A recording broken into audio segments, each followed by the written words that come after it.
Yo cuando paseaba por un mercadillo, en definitiva, nunca buscaba bestsellers, ¿vale? Buscaba esas cosas que me estimulaban, ¿no? Buscaba novelas de marcianos, novelas pulp de nazis, alguna historia de un cantante de rock que me estimulara, etcétera, ¿no? Estoy haciendo eso, con lo cual no ha ido tan mal, ¿no? O sea que me siento muy afortunado. Pero he tenido la suerte de hacer, hacer un cine sobre cosas que verdaderamente me apasionan, no sobre modas sociales ni sobre cosas que creo que favorecen una película para la crítica porque se está hablando mucho de ellas, ni sobre tendencias. O sea, he contado las historias que realmente me han parecido sinceras respecto a las cosas que verdaderamente me apasionan, ¿no? Y para mí eso ya es el mayor éxito, es decir, lo demás me parece secundario, vaya.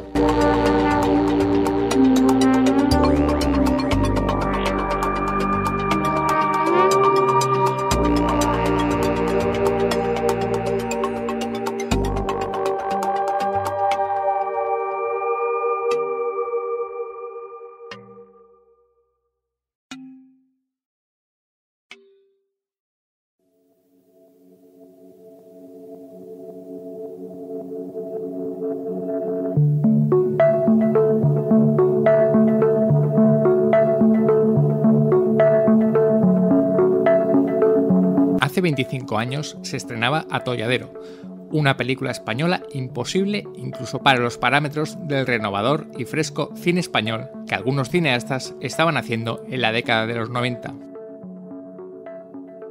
Al mando de Atolladero había un joven cineasta catalán que se había embarcado en la arriesgada misión de adaptar el cómic Atolladero, Texas, que había creado junto al dibujante Miguel Ángel Martín. Hasta ese momento, Óscar Aybar se había hecho un nombre como guionista de cómics de artistas como Pep Brocal, Fernando de Felipe y en publicaciones míticas como El Víbora, Makoki, Creepy. Atolladero es un western futurista distópico que cuenta con, entre otros, Pere Ponce, Félix Rotaeta, Joaquín Hinojosa y un Iggy Pop enamorado del guión de Aybar y que acabó siendo uno de los activos positivos de un rodaje infernal. Aybar, que venía de rodar cortometrajes como Chihuahua y Lo que vio el jardinero, se encontró con un rodaje donde todo lo que tenía que salir mal no salió mal, sino que salió peor. Problemas económicos, problemas logísticos, retrasos, la muerte de Félix Rotaeta por enfermedad en el rodaje, que era amigo íntimo de Óscar Aybar. Gracias al empeño de Aybar y otros, y de esta cosa, fuerza o magia o como se quiera llamar que tiene el cine, la película se finalizó en 1995. Muchos años después, su rodaje sería ficcionado por el propio Aybar en la novela Making of. Atolladero se estrenó 2 años después de finalizado el rodaje, en 1997, ante la mirada de los 15.000 espectadores que fueron a verla. Afortunadamente, el tiempo trató bien a Atolladero, pasando de ser un título maldito a hoy un título de culto. Aunque seguramente lo más importante de Atolladero fue el descubrimiento de un nuevo director-autor en el cine español, Óscar Aybar. Las secuelas de Atolladero, entre otros factores, haría que no pudiéramos ver un nuevo largo de Aybar hasta varios años después, pero cuando ese momento llegó, la espera mereció la pena. Platillos volantes, el segundo largo de Óscar Aybar, y que contó con la producción de Pedro Costa, se basaba en el caso de 2 vecinos de Terrassa, aficionados a la ufología, que se suicidaron a finales de los 70. Aunque la ufología es importante, en Platillos volantes no es lo más importante. Lo esencial de la película, coescrita por Jorge Guerrica Echeverría, es el retrato humano y nada cruel de los 2 personajes protagonistas, interpretados por Jordi Vilches y Ángel de Andrés López, que se encuentran solos en la gris y mediocre España franquista, ahondando en lo que son esos personajes tan Aybar, perdedores y desubicados, pero a los que se les quiere porque son como nosotros. Hoy, Platillos volantes es una película tan querida y admirada que ha abandonado el culto para convertirse en un pequeño clásico del cine español del siglo XXI. Reducir el nombre de Óscar Aybar a Atolladero y Platillos volantes es tan injusto como erróneo. El cineasta poco a poco ha realizado una filmografía donde la originalidad y el cine de género han sido factores primordiales. Después de algo tan redondo como Platillos volantes, Aybar se divirtió con La máquina de bailar, quizás su película más diferente. Con la participación clave de Jimena Sabadú en el guión, La máquina de bailar es una pura comedia llena de colores y máquinas recreativas con la siempre virtud de no tener miedo a hacer el ridículo. Querer a La máquina de bailar, aunque sea un poco, es querer a Óscar Aybar. Con el gran Vázquez, A través de narrar la vida del mítico dibujante de cómics Manuel Vázquez, hablaba de un mundo que él conocía y que apenas ha abordado el cine español, como es el mundo del cómic, en especial de sus inicios. La película, que llegó a competir en la sección oficial del Festival de Cine de San Sebastián, volvió a regalarnos esos personajes tan Aybar que son deudores del mejor cine español de los 40 y 50. Unos personajes que intentan sobrevivir como puedan en una España mezquina y vulgar. Además de todo eso, el gran Vázquez nos ofreció la mejor interpretación de la carrera de Santiago Segura como Manuel Vázquez. El Bosc, el primer largo para cine en catalán de Óscar Aybar, fue el encuentro del director con el mundo del escritor Albert Sánchez Piñol. Con un gran personaje femenino interpretado por una magnífica María Molins, Aybar volvió a ser un gran director de género, mezclando el cine fantástico en una película de la Guerra Civil Española. En 2021, y tras una larga ausencia de películas de Aybar, estrena El Sustituto, thriller ochentero sobre nazis en la costa mediterránea española. Robusta y con un gran conocimiento del género, con un sorprendente Ricardo Gómez, al que Aybar conocía bien por su trabajo en Cuéntame, y un Robercenas Pera Ponce, el actor fetiche de Óscar Aybar, y un dedo más en la carrera del director, haberle dado presencia a un actor al que deberíamos ver más en el cine español. Hay vida más allá del Óscar Aybar director, el de los cortometrajes y 6 largometrajes. Es imposible no mencionar su decisiva labor en la serie insignia de televisión española, Cuéntame cómo pasó. Su fichaje, allá por el 2013, junto con la labor de otra gente, logró modernizar y revitalizar a una serie ya muy veterana. Además de ser capaz de mostrar su camaleonismo sin perder su visión personal, siendo capaz de afrontar proyectos completamente ajenos. El Aybar escritor, el de la novela Los comedores de tiza, el mencionado Making of, donde logró mirar de frente y con sentido del humor el infierno que fue Atolladero, o el libro de relatos sobre el absurdo del ser humano, Tu mente extiende cheques que tu cuerpo no puede pagar. Aybar acabaría adaptando uno de sus relatos en la película para TV3, Rumors. Óscar Aybar no es el director más famoso del cine español, pero ni mucho menos el más desconocido. El cineasta ha logrado conquistar una sólida y entusiasta legión de fans que esperan impacientes cualquier noticia que tenga que ver con una nueva película del director. Todo esto tiene que ver con varios factores. Su capacidad para saber mezclar géneros sin perder su visión autoral y personal, su lucha contra el aburrimiento, sabiendo hacer películas siempre entretenidas que puedan conectar y divertir al público, y los retratos humanos de sus personajes, perdedores pero dignos. Por todo ello, Óscar Aybar es ya un nombre propio y único en la cinematografía española, perteneciendo sus películas a la gente, o por lo menos a un tipo de gente. Y más allá de atolladeros, platillos volantes, bosques y máquinas de bailar o sustitutos, lo mejor de Óscar Aybar puede estar por llegar. Hoy Vivir Rodando cuenta con la presencia de Óscar Aybar para repasar su apasionante y original obra.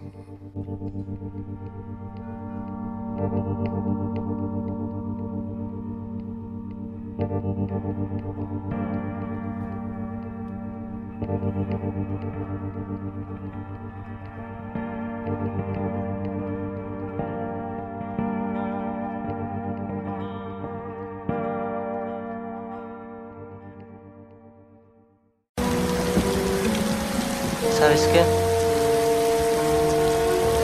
Ahora lo veo todo mucho más claro. No hay salvación. No merecemos ni un rayo de sol, ni una brizna de hierba. No merecemos este mundo. Solo nos salvaremos unos pocos. Solo los elegidos. Será un viaje muy difícil. Bueno, pues tenemos el placer de tener a Óscar Aybar en este programa de Vivir Rodando dedicado a su figura. Hola, Óscar. Hola, ¿qué tal? ¿Cómo estáis? Muy bien. Lo primero en este programa que vamos a hablar de forma general de tu carrera, aunque recientemente has tenido una película, tu regreso al cine con El Sustituto. Quería hablar un poco en general de tu figura. Digamos que tu figura, está más vista como un director, de culto, ¿no? Son 6 películas en unos 25 años y todas son películas que quizá no hayan tenido una súper aceptación popular en su momento, pero sí que ha tenido una base de fans siempre muy importante de tu figura. No sé cómo, si estás muy cómodo con esa etiqueta de director de culto del cine español o no estás de acuerdo, simplemente. Bueno, un poco así con la primera película, ¿sabes? Con Atolladero, porque Sí. realmente si buscaras en Google Cool Movie española saldría Atolladero, ¿no? Porque es una película realmente maldita. Es una película en que todo lo que podía salir mal salió. Y yo mismo me sorprendo de muchas veces, ahora que se está planteando sacar por fin el DVD en España y todo esto, me estoy sorprendido de lo que un chico de 25 años, que era lo que tenía yo entonces, fue capaz de liar, ¿no? O sea, sobre todo que es una peli que no encajaba para nada en el cine en aquel momento, ¿no? Pero luego, respecto al resto de pelis, pues no creas que tanto, son pelis que han ido bien, o sea, no... lo único que ha ido mal es el tema este de la academia, que es como una cruz. Pero mira, por ejemplo, la última, pues una peli que ha estado 4 meses en taquilla, Sí. que ha tenido a los dos protas nominados a los premios para mí más prestigiosos, que son los de la crítica, los premios Feroz, que ha tenido unas críticas extraordinarias, que hace un mes estaba en el estreno en Grecia, se pasa en Alemania, Francia, ahora me voy a una gira por Estados Unidos con ella, o sea que sin estar ahí ganando el Goya, que es un poco lo que parece que tal, pues todo lo demás lo he tenido con las otras. O sea, el Gran Vázquez hizo 1 millón de euros, que hoy en día, joder, ¿quién los pillara? O sea, es como que no, que son pelis que igual no han tenido ese premio, pero porque es una institución con la que no me he entendido muy bien nunca, pero que el resto me han dado muchísimas satisfacciones, vaya, o sea, no me siento para nada de culto. Y luego, una cosa que cuando empecé a hacer televisión, por ejemplo, me metí en el mainstream más duro, ¿no? O sea, hice la serie más mainstream de la televisión, ¿no? Para demostrarme a mí mismo que podía hacerlo todo, ¿no? Que no era un tío de estos etiquetado de culto, ¿no? Y ahí he estado 10 o 11 años, o sea, que un poco... Lo de cool lo acepto mucho con la primera, o sea, pero con las otras no tanto, ¿eh? Sí, bueno, quizá cuando lleguemos a platillos volantes, no sé si tendremos que utilizarlo también lo de culto. Pero estoy de acuerdo con eso, quizá ha habido un cierto rechazo en cuanto a premios. No, hermano, lo del Gran Vázquez es sorprendente, que la no nominación de Santiago Segura como mejor actor, cuando es la mejor interpretación de su carrera y una de las mejores interpretaciones de ese año. Pero sí que lo de culto es porque tu figura en general siempre... Bueno, pero el Gran Vázquez estuvo, mira, el otro día me lo recordaban, estuvo en la sección oficial de San Sebastián, Sí, sí, claro. Para una comedia, es prodigioso, con mi mala suerte habitual de que el presidente del jurado era Coronado, que en ese momento tenía una relación de odio a muerte con Santiago Segura, y eso lo pagué, pero fue o sea, llevar una comedia a un festival de estos es alucinante. Luego ganó el Festival de Monte Carlo, o sea, que es una peli que en ese sentido no siento para nada que fuera mal. Lo único que tuvo solo la nominación de Alex Angulo a los Goya y todo esto, lo de siempre, ¿no? Pero en ese sentido estoy súper feliz con el recorrido de las pelis, vaya, mucho, mucho. Sí, No Mano Gran Vázquez es la película que más espectadores has logrado llevar a cine. Curiosamente has dicho 25 años, y 25 años, si no me equivoco, es lo que cumple Atolladero este 2022, y la película es del 97, en este 2022 es el 25 aniversario de Atolladero. Tú ya tenías experiencia de cortos, obviamente tú venías de ser un guionista conocido de cómics. Atolladero es la adaptación de ese Atolladero Texas que haces junto con Miguel Ángel Martín, y que luego, bueno, el rodaje, como muchos conocen a Óscar Ebert, y lo hemos contado en el principio, lo ficcionas en el libro Making of, que es uno de esos libros imprescindibles sobre cine, aunque sea ficción. Pero bueno, vamos a recordar, aunque tú ya te has adelantado, ese rodaje de Atolladero problemático, pero que se ha convertido en una pieza de culto. ¿Cómo logras montar, digamos, todo ese lío de hacer ese largometraje tan, digamos, ambicioso y complejo en el año 97 en España? Pues, a pesar de que en los años 90 en España hubo una revitalización del cine español con muchos autores noveles, hacer Atolladero era básicamente muy, muy, muy, muy complicado y una misión casi suicida, ¿no? Bueno, es el 95, Atolladero realmente, o sea, creo que el estreno en Sitges es el 95, o sea que... ¿Pero el estreno comercial no fue en el 97? Según tengo apuntado yo. Pero es que tardó 2 años. Claro, ahí está. Pero sí, el estreno en el Festival de Sitges, que se estrenaron el Día de la Bestia de Atolladero en diferentes secciones del mismo festival, fue en el 95. Mira, yo cuando veo la peli ahora, el otro día me lo preguntaba en una entrevista, y yo les digo que que ya visto con la distancia, lo que veo que la peli es un resumen muy bueno de lo que la juventud de los 90 creíamos que se podía hacer. O sea, absolutamente todo, ¿no? O sea, de repente veníamos de unas generaciones que habían abierto... piensa que veníamos de una España en que no había nada. O sea, había 2 marcas de leche en el supermercado y 2 cadenas de televisión. Y realmente nuestra generación, un poco impulsados por la inmediatamente anterior, que es un poco la de la movida, etcétera, etcétera. En el cine queríamos hacer eso, ¿no? O sea, lo que la movida, etcétera, había hecho en la música, ¿no? Y quisimos abrir puertas que estaban cerradas a trompicones, hacer un cine fantástico en España sin tener medios, es decir, sin tener gente que se dedicara a eso, ¿no? O sea, en mi primera película hay gente que ahora está en Hollywood haciendo películas de pero que entonces le daban un botón y no pasaba nada. O sea, era gente que empezábamos todos, ¿no? Pero yo creo que la película resume muy bien ese espíritu de esta generación nueva de los 90, en mi caso especialmente, joven de clase obrera, que se presenta al mundo artístico con una mano delante y otra atrás, y que de repente cree que puede hacer un western de ciencia ficción con una estrella del rock en España, ¿no? Entonces, yo ahora con los años me he vuelto muy timorato, es decir, a mí me da mucho miedo todo ya. Y alucino de mi propio personaje, ¿no? Como yo pensé, con 25 años, que podía que podía hacer eso, ¿no? Y ahí quedó, ¿no? Y cuando la peli la ve la gente, una cosa que no deja de reconocer es que, bueno, joder, que era totalmente extraño, novedoso y diferente a lo que se hacía entonces, ¿no? Y no sé si la ves muchas veces o no la ves nunca, o si la has visto hace poco.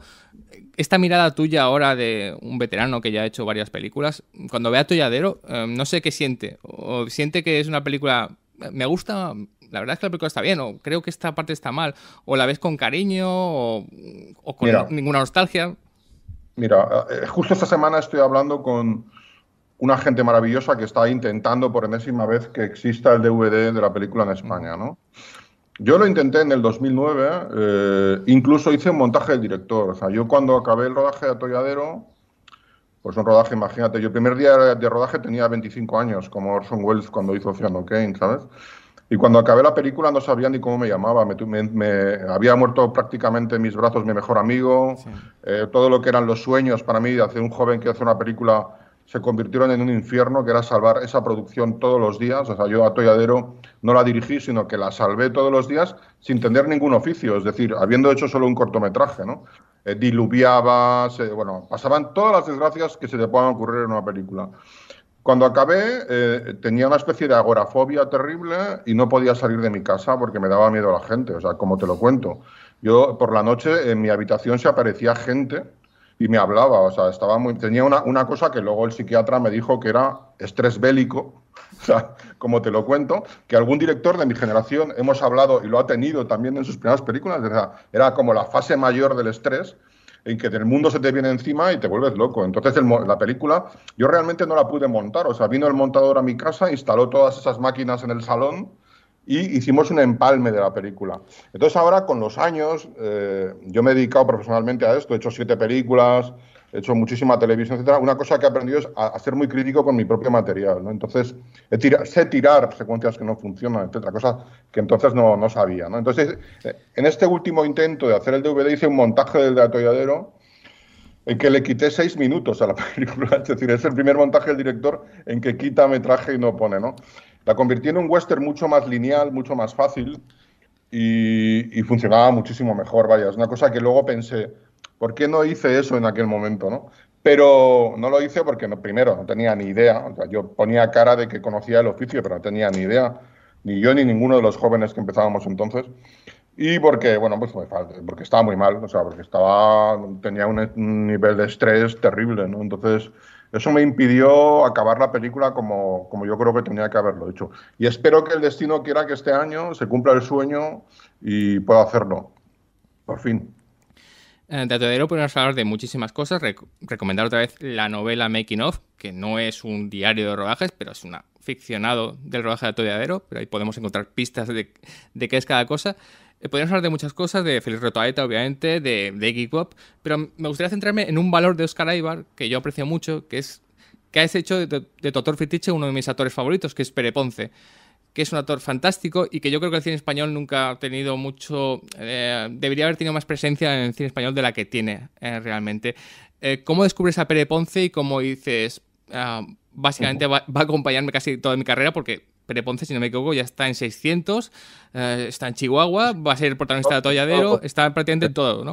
En todo lo que he rodado, sí. Bueno, ya te digo, en El Sustituto, de mi última película, el año pasado tiene un papel muy importante, sí, ha tenido... Otro olvido de los Goya, por cierto. Y creo que se le ha vuelto a considerar mucho en el cine, que como tú dices, yo creo que es una figura que debería ser más reivindicada, ¿no? Porque es un actor impresionante y cada vez más, es como un vino además que ha envejecido muy bien. La verdad es que cómo conocí a Pera es bastante increíble. O sea, yo iba a hacer mi primer corto en vídeo para la facultad, una especie de American Graffiti muy loco hecho en los 50 españoles. Fui al teatro a ver a otro actor que tenía que haber sido el protagonista, porque acababa de estrenar una peli de protagonista. Y me impresionó tanto el trabajo de Pera en la obra que cuando acabó la función, en lugar de darle el guión al otro, se lo di a Pera. O sea, porque me pareció que era monstruoso, vaya, que se comía a todos los demás, ¿no? Y hasta aquí, vaya, o sea, es decir, que luego se ha convertido en una parte importante de mi vida, también es un gran amigo mío, es un actor bastante atípico, es una persona muy generosa, y sobre todo una persona que transmite una gran humanidad, ¿no? Algo que para mí es imprescindible en los actores que trabajan conmigo, ¿no? Cuando acabas Atolladero, que obviamente sabemos todo lo que pasó, fue una película que no fue muy bien, que le costó estrenarse, que no fue muy bien en público, pero afortunadamente ya es una peli de culto del cine español.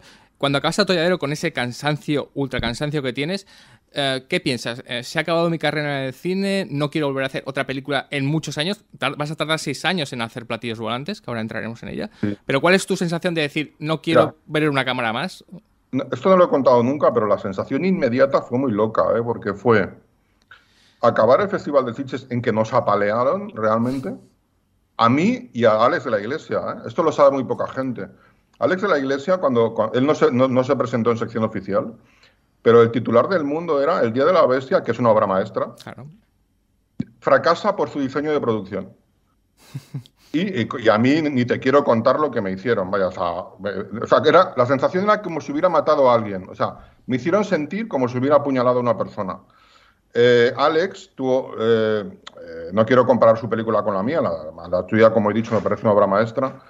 Tuvo la suerte de que Andrés Vicente, que era su productor, la durmió un año y luego hizo un gran estreno en Madrid para la prensa como si no hubiera pasado nada, ¿sabes? Pero el Festival de Cine Fantástico Español no estaba preparado para el cine fantástico español. Es una cosa que no me canso de repetir. No lo aceptaron. O sea, la gente cuando de repente veía una peli de Cronenberg en la pantalla le parecía estupendo, pero cuando vio las nuestras no pudo soportarlo. O sea, fue una sensación, ya te digo, como si hubiera asesinado a alguien. Automáticamente me meten en un avión y me llevan al Festival de Roma y gano, ¿sabes? O sea, me da el premio en un festival de cine fantástico que había entonces.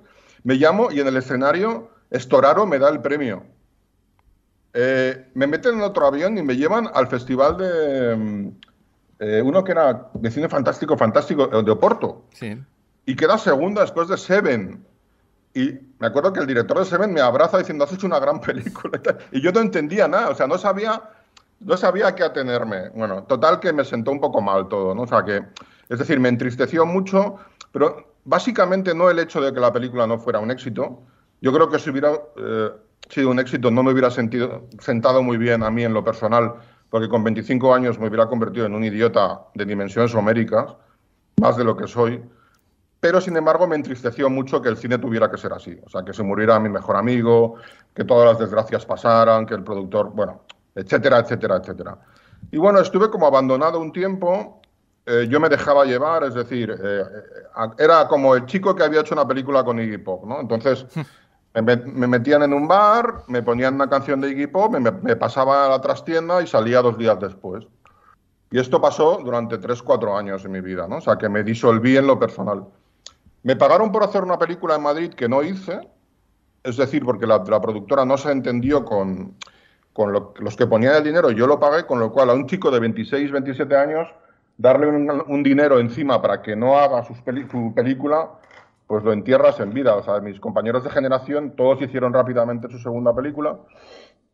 Yo me disolví un poco en la vida, ¿no? O sea, como de que me convertí en eso tan horrible que era un director de culto. O sea, que es horrible. Te aseguro que cuando eres un director de culto es una puta pesadilla. Y años más tarde intenté salir de ahí. Me acuerdo que un día estaba viendo la tele y hacía su primera película, pero años más tarde, un director que luego fue el director más importante del cine español fantástico, joven. Y era un chico que me estaba pidiendo autógrafos hace 4 días. Y yo pensé, bueno, si este tío lo hace, yo no me voy a quedar aquí sentado, ¿no? Entonces, pues empecé a escribir. Me acuerdo que Pedro Costa era muy fan de Atolladero y me dijo, cuando tengas algún año de estos, alguna cosa, tráemela. Entonces ya me puse a escribir platillos y desde entonces la verdad es que no he parado, o sea, entre cine y televisión y tal. Pero esos años en los que publiqué un libro de relatos que se llama Tu mente extiende cheques que tu cuerpo no puede pagar, Sí, hablaremos de eso. pues me disolví mucho en lo artístico, ¿no? Pero yo creo que salieron cosas que luego, en lo que he escrito y tal, están, ¿no? Pero que fueron años extraños realmente, o sea, unos años en mi vida muy extraños. Iba a hacerlo más adelante, pero ya que lo has adelantado, tienes este estupendo libro de relatos que es Tu mente extiende cheques que tu cuerpo no puede pagar. De ahí vas a sacar de ese relato, adaptarás para televisión catalana Rumors, la película Rumors. Pero más allá, eso te iba a decir, ¿cómo para ti qué es la literatura? Porque también has escrito Los comedores de tiza, aparte de Making of. No sé si es un relajo ante el estrés que viviste en Atolladero o ante el estrés que se vive en un rodaje, afrontarte, pues eso, la hoja en blanco y poder crear con una cierta libertad. No sé si es algo de relajación ante el cine. La verdad es que sí, un poco sí, ¿eh? O sea, primero cuando he escrito, ahora voy a publicar en octubre, ya te la enviaré, una novela que creo que es lo mejor que he escrito nunca, que se llama La mancha sobre Titán. Y para mí es un mundo maravilloso de la literatura. A mí me cambió la vida cuando de repente empecé a devorar aquellos primeros libros de Kurt Vonnegut, de Richard Brautigan, que es mi escritor favorito, etcétera. Y me parecía un mundo más tranquilo, como tú dices. Es decir, yo nunca he escrito un libro pensando que fuera a ser adaptado. Es decir, es como que tienes la libertad de contar por contar, ¿no? En cambio, cuando haces un guión, pues bueno, aquí pues, no pueden salir 5 barcos porque no sé qué, el otro, esto no sé qué, etcétera, etcétera, ¿no? O sea, que sí, en ese sentido es la narración pura. También un poco, sabes que empecé haciendo como guionista de cómic, antes de Atolladero, publiqué varios álbumes y historietas. Ahora, por cierto, este año pasado se han reeditado algunos de ellos. Y tampoco era libertad absoluta, porque, por ejemplo, un dibujante no quiere que le dibuje, que pongas a 4 caballos, porque dibujar un caballo es muy difícil. Entonces, bueno, pues un poco cuando hacía cómics, por cierto, destaqué bastante porque si el dibujante era bueno haciendo arquitectura, dibujaba historias de ciudades. Si era bueno con los coches, dibujaba historias de coches. Y entonces, de todas formas, no era la libertad absoluta narrativa. En cambio, en una novela sí, en una novela, esta última, por ejemplo, que es una auténtica locura, de que no habría dinero en el mundo para pagarla si se tuviera que rodar, pues me parece que me da mucha libertad, o sea, como contador de historias. ¿Vale? Bueno, ya que hemos hablado de estrés postraumático, pues se ha reeditado, si no me equivoco, Nacido Salvaje, últimamente, que pretende va de eso. Ese cómic se ha reeditado. Sí, exacto. Va de locos del Vietnam, o sea, el tipo de psicópata de estrés postbélico que luego sufrí yo, ¿sabes? Claro. Y todo basado un poco en una aventura que tuve. Yo hacía un fanzine, los que éramos profesionales muy jóvenes de los cómics, hacíamos un fanzine para divertirnos que se llamaba El Dado. Y ahí haciendo ese fanzine hicimos un especial Vietnam. Y yo entrevisté a un exmarine que conocí en Barcelona y que fue, bueno, una entrevista increíble de 4 horas en que se puso a llorar delante de su hijo, contando delante mío y de su hijo todas las barbaridades que había hecho en Vietnam y que le habían destrozado la vida y tal. Y claro, eso me marcó mucho y ahí me lancé a hacer mi primer cómic de autor, que es este. Pero está basado un poco en lo que fue para mí esa entrevista con ese tío, ¿no? O sea, que me cambió la vida, vaya. Y 6 años después, por fin tenemos, yo creo, para mí, tu gran obra, una película que sigue siendo increíble cuando la ves hoy, la vi el otro día y me sigue pareciendo absolutamente alucinante, que es Platillos Volantes, ¿no? Bueno, ya hemos hablado un poco ya había pasado ese estrés que sufriste en Atolladero. ¿Cómo afrontas Platillos Volantes? Primero, si no me equivoco, en el guión participa Jorge Guerrica Echeverría, que era guionista de Alex de la Iglesia. No sé cuál fue el factor, cuál fue su participación exactamente en la escritura del guión, porque estamos ante un guión asombroso, magnífico. Te cuento, mira, esto es para que veas que es mi película favorita también. Aquí está tatuada. Mira, Jorge, yo hice un primer borrador de Platillos que se llamaba Extraños en este planeta, a partir de un caso que me había tocado mucho, que era, pues yo siempre lo contaba en las entrevistas, yo con mi hermano tenía, fíjate lo que eran los últimos años del franquismo, tenía un archivo secreto de casos ufológicos que escondíamos detrás de los libros para que los hombres de negro no nos lo encontraran, ¿no? Y un día apareció ese cuaderno y pensé, o sea, qué psicosis vivíamos en aquellos años, ¿no? En que realmente los ovnis estaban en todas partes. En el programa de Íñigo había una sección de ovnis, en el Ola había una sección de ovnis, y tal. Era como si Franco no permitiera muchas otras cosas, pero los ovnis le parecían tan ridículos que los permitía, ¿no? Y entonces ese es el primer borrador. Pedro Costas, ya te digo, era muy fan de mi primera película, dijo, vamos adelante, pero creo que le haría falta un refuerzo al guión, ¿no? Y entonces nos encerró, como te lo estoy contando, a mí y a Jorge en una habitación de hotel una semana, ¿sabes? Y entonces Jorge entró en el guión y te tengo que decir que él tuvo 2 ideas definitivas en el guión que justifican su presencia en el guión para toda la vida, vaya. Es decir, que aparte de mantener un poco el espíritu del primer orador, tuvo 2 ideas para mí muy potentes en el segundo y tercer acto, que realmente hicieron más redondo el guión todavía. O sea, que guardo con mucho cariño ese encierro, ¿no? de que nos metió allí y dijo, hasta que esto no se acabe no vais a salir de aquí y tal. Porque Pedro era así, era un productor muy vehemente, pero un amante del cine increíble, ¿no? Y para mí, bueno, la experiencia ya, no solo el rodaje, sino el guión de esa película, yo cuando dirigí Platillos Volantes, estaba convencido de que era la última película que iba a hacer. O sea, de que yo había hecho Atolladero, que no la había podido dirigir, y que esta iba a ser como mi legado, ¿no? Que nunca me iba a dedicar a esto, ¿no? Entonces, a medida que iban pasando los días de rodaje y vi que no se moría nadie, que, digamos, no pasaba nada, ¿sabes? Aparte, entonces empecé a centrarme en la dirección de la película, ¿no? Y entonces empecé allá que me picó el gusanillo y dije, bueno, entonces normalmente no pasa nada, o sea, esto es así. O sea, y entonces la disfruté mucho. Fue un rodaje muy feliz.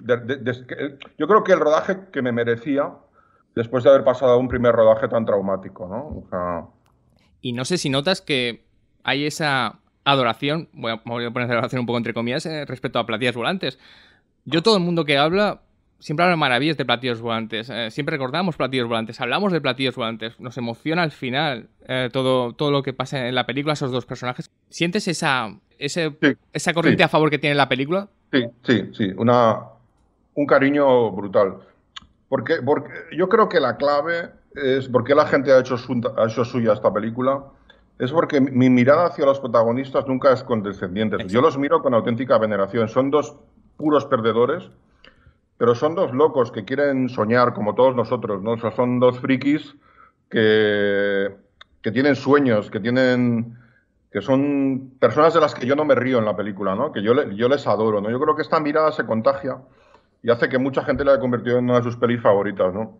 Y para mí es un orgullo absoluto, o sea, que hagas una peli, que es una cosa que cuesta tanto, que la gente vas a las casas y ves que la tiene en su videoteca destacada y que me siguen mandando mensajes todavía, es un orgullo muy grande, ¿no? Fíjate que me costó esto que dices del final, el final no lo quería nadie, ¿eh? O sea, nadie... Sí, eso te hablo ahora sobre el final. De hecho, en la crítica, me acuerdo, la crítica más importante, era del País y tal, la película era maravillosa, pero le sobraba el final. O sea, quiere decir que todo el mundo me decía, no, tal. Y para mí era fundamental, ¿no? O sea, era... Obviamente, para el narrador de la película, el final no es real. Es decir, es una especie de pasar el punto de vista al último momento de la cabeza de ellos antes de morir, ¿no? O sea, es una figura poética, ¿no? Y creo que es bonita, que es la que lo redime, ¿no? Y con el tiempo estoy más contento cada día de haber luchado por ese final. O sea, porque no me lo quitaran, por no eliminarlo en el montaje, etcétera. Sí, y es cierto, porque ese final es maravilloso y da justicia a estos personajes después de anteriormente, en la anterior escena, cuando hemos visto la escena en la lluvia, que es realmente una escena muy triste, realmente tremenda, como que les das esa justicia que merecían estos dos personajes. Y ya, no insistiendo mucho en el platillos volantes, pero creo que lo fundamental es lo que estamos diciendo, que son lo bien construido que están los dos personajes, lo bien que están Jordi Vilches y Ángel de Andrés López, pero tú sabías que más allá de la historia ufológica, lo importante era reflejar cómo son dos personajes castigados por la vida, ¿no? Supongo que tú y Jorge insistiríais mucho en la construcción de esos personajes, que era lo importante. Sí, el modelo era el Quijote, vaya, o sea, la primera novela moderna, o sea, era muy importante construirlos bien, sí, sí. Pero eso ya estaba, o sea, quiero decir, la película es mágica a todos los niveles. Sí, O sea, te puedes creer, tú sabes la escena esta de la lluvia que acabas de nombrar. sí. Ellos escriben, él con un palo escribe un símbolo, que es el infinito, con dos puntos, ¿no? Esto es un código secreto para iniciados de la ufología. En la semana, justo en esta semana del guión, descubrimos, Jorge y yo, para que veas lo apasionante que fue, por qué este símbolo estaba en sus cartas. Que eso es alucinante, o sea, lo descubrimos en la pura confección del guión, o sea, era todos los días pasaba, era como si tuviéramos una señal que nos dijera, tenéis que contar esta historia. Ellos firmaban sus cartas de despedida al presidente de Estados Unidos y a la ONU, la firmaban con este infinito, con dos puntos, porque habían leído un libro que descubrimos que estaba en su lista de libros y qué tal, y encontramos ese libro en el rastro. O sea, y era un libro de este profesor loco italiano que en la película hace Leo Bassi, que decía que era la materia y la antimateria, que era como el símbolo de viajar al infinito desprendiéndose del cuerpo. O sea, quiero decir que ese libro en concreto, contando esa tontería absurda, les había marcado tanto que les había llevado a cortarse la cabeza en la vía del tren porque creían a muerte en este libro. Y esto lo descubrimos haciendo el guión. Por eso en la película tuve que poner este símbolo de alguna manera, ¿no? O sea, porque quiero decirte, todo fue mítico. Cuando yo estaba rodando la peli, se acercó un tío al rodaje y me dio una tarjeta y me dijo, mira, esta es la tarjeta de mi hermano. Yo, ¿cómo de tu hermano? Dice, sí, mi hermano era Juan, el gordo, el que hace Ángel de Andrés, y esta era su tarjeta de investigador de asuntos secretos. Y en la tarjeta ponía Rusty y a mi ex, rastreadores del infinito y amigos de inteligencia extraterrestres. Y la tarjeta es la que sale en la película. Es decir, que fue mágico absolutamente. Es una película que tiene, no sé, para mí un premio alucinante a todo lo que había pasado con Atolladero. Era como que de repente el amor, ¿no? O sea, es como si tienes una relación de pareja que es un infierno y de repente tienes el amor de verdad, ¿no? Es el amor puro, ¿no? Y con el cine me pasó eso. Para mí el cine era una experiencia traumática y de repente se convirtió en absolutamente todo lo contrario en una película. Y eso te iba a decir, después de una experiencia muy mala y una experiencia muy buena, digamos que vas por ese camino, enseguida quieres decir, tengo que rodar otra película, o este es mi camino, o voy a rodar enseguida, porque van a pasar 3 años con La máquina de bailar, luego iremos a por ello, pero no, supongo que tendrías un poco de subidón, ¿no? Después de todo lo bien que había salido Platillos Volantes, de a lo mejor querer rodar enseguida. No, no creas, nunca tienes subidón en España, ¿eh? O sea, quiero decir que a menos que ganes 8 Goyas, esas cosas, que hay gente que se lo cree, no. Pero sí que recuerdo que Pedro, que era muy listo, el productor, me llamó un día y me dijo, tienes que hacer una película, ¿qué película quieres hacer? Y yo, eso sí que me he arrepentido, yo tenía muy clara la película que quería hacer, que era un gran sueño que he tenido toda mi vida y que espero antes de morir por hacerlo, que es adaptar la primera novela de Fernando Fernán Gómez que se llama El vendedor de naranjas, ¿vale? Tuve reuniones con Fernando en ese momento, es una comedia maravillosa sobre el cine español y me puse a trabajar en ello y luego la cosa en la vida me desvió hacia La máquina de bailar. Un poco era, la película llegó a Santiago tenía un buen contrato entonces para hacer películas con Antena 3 y me ofrecieron el rollo de, bueno, oye, si acabas el guión el mes que viene, etcétera, estamos rodando en muy poco tiempo, etcétera. Y dije, bueno, y aparté un poco esos proyectos y me metí en esta película, en esta otra película. Es una película que escribes con Jimena Sabadú, que yo creo que si alguien conoce un poco a Jimena Sabadú, tiene bastante de Jimena Sabadú, pero muchos lo ven como una especie de entre comillas, rareza en tu filmografía. Es una película que habla mucho del amor a las recreativas, pero sí que es una película un poco quizá más extraña de lo habitual en tus otros largometrajes. No sé si quizá el mundo de Jimena se impuso en la escritura del guión o... Bueno, yo es que entonces colaboraba en un fanzine mítico que era Mondo Bruto. Uh-huh. Y entonces publiqué varios artículos y entonces yo me enamoré de un artículo de esta chica sobre el DDR, sobre las máquinas de bailar, eran como chicos de Getafe o de barrio de Madrid que de repente venían al centro y se pasaban horas en la máquina esta de baile, ¿no? Y entonces esa historia me enamoró tal y como estaba escrita, etcétera, ¿no? Y quería hacer una comedia sin complicaciones, una comedia... para reírse un poco del cine en sí mismo y sobre todo para divertirse, ¿no? La máquina de bailar, extrañamente le gusta mucho a los niños. Sí. Es decir, que mis sobrinas se volvían locas con la máquina de bailar, porque es una película de colores, con música muy chicle, muy alegre, etcétera. Pero bueno, es una película sobre un perdedor también, ¿eh? O sea, que no sé, es un poco mi hijo más tonto, y lo reconozco, pero tampoco lo rechazo, lo quiero de alguna manera. Es una película... que ya te digo, igual tenía que haber hecho en ese momento, después de Platillos, tomar otra decisión y haber hecho el Gran Vázquez, por ejemplo, ¿no? En ese momento, que también la tenía en la cartera, es decir, que era un proyecto que podía haber surgido en ese momento. Pero bueno, mira, el destino te lleva por caminos extraños, ¿no? En el amor y en el arte. Me quería quedar con eso de los personajes perdedores. En tu libro de relatos, en el propio making of, obviamente, en las películas... Es lo que subyace, ¿no? Y es muy español, digamos. Este personaje protagonista, nada glamuroso, que es un perdedor, pero que tú siempre lo respetas mucho, ¿no? Los personajes que salen, los protagonistas que salen en tus películas, ¿no? Perdedores, pero que realmente tienen un halo de cariño que les das, ¿no? Nunca te ríes de ellos, nunca haces mala sangre de ellos, sino que son protagonistas, son perdedores, pero eso, tienen un halo de cariño siempre en tus películas. Yo me he sentido un poco así siempre, es decir, esta sensación de loser, de perdedor, la he tenido siempre. Es decir, que me he enamorado de las películas de los antihéroes siempre porque yo creo que son más cercanas a mi vida, ¿no? O sea, no... Sin embargo, es curioso porque he estado muchas veces muy cerca de eso que la gente entiende por éxito, ¿no? Pero nunca lo he abrazado, es decir, no me he prodigado en en hacer vida cortesana, en pertenecer a algún tipo de institución, etcétera, porque yo soy básicamente de un movimiento cultural que se llama Underground, que existía en los años 80, 90, y que era con la contracultura. Y yo pertenezco a ese mundo. Llámalo afterpunk, llámalo punk, llámalo underground, pero yo vengo de los cómics, vengo de eso, vengo de la contracultura. Entonces, a mí, pues... sobre todo en el cine y la literatura, he intentado siempre estar ahí, o sea, porque creo que ese es mi sitio natural, ¿no?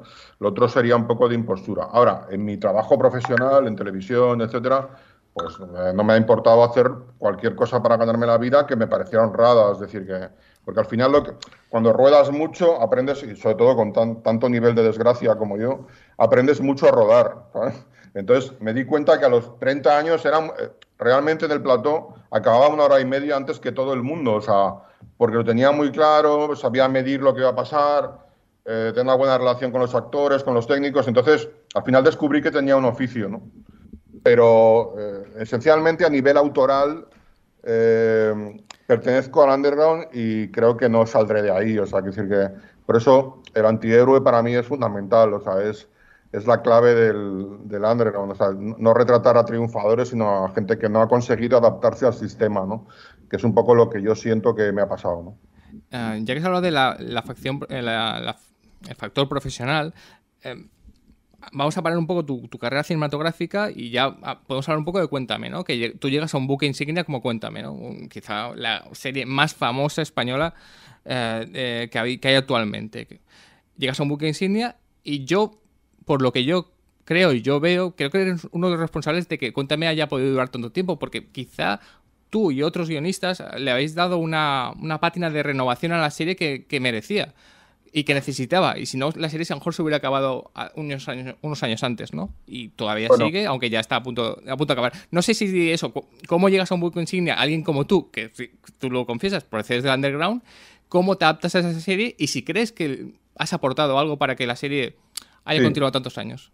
Mira, yo cuando acabo el Bosque, o sea que son 2 películas más adelante todavía que no hemos tocado, me llama Miguel Ángel Bernardo, el productor de la serie, porque le había gustado muchísimo El Gran Vázquez, la película que hice con Santiago Segura, ¿no? Y me dijo que tenía un don, me dijo literalmente, que creo que tenía un don para la comedia, pero también para lo otro, ¿no? O sea, que lo tocaba muy bien y que además lo que llamo yo el pop español, que es el culto al vaso Duralex, a la cultura popular española, ¿sabes? O sea, el libro del círculo de lectores, el sofá de Sky y tal, que es muy la esencia de Cuéntame, pues que también lo podía tocar bien. Entonces cuando me hizo esta llamada, me pensaba que era una broma y le propuse que no se precipitara, hacer un capítulo a prueba. Y era un capítulo muy raro, además, en que era un intento de suicidio de la novia del protagonista. Y yo le dije que yo lo iba a hacer de la manera más honrada posible, que es como yo creía que debía ser una serie de televisión. Entonces hice un capítulo muy en tonos fríos, casi mudo, en que eliminé muchísimas páginas de diálogo, con mucha música, y que parecía una película danesa, vaya, o sea, totalmente. Entonces pensé, bueno, estos no me llamarán más, va a quedar como una cosa de estilo y tal. Y el capítulo funcionó de audiencia de puta madre. Entonces, sí, fue como una renovación en el estilo. Y entonces en la temporada siguiente ya hice el gran final de esa temporada, que era cuando apuñalan a Carlos en la prisión, etcétera. Y también la hice, pues, como muy cinematográfica, es decir, eliminando todo ese peso de esa televisión tipo Farmacia de Guardia, tal, que aún tenía, Cuéntame, ¿no? De esta época de la televisión, ¿no?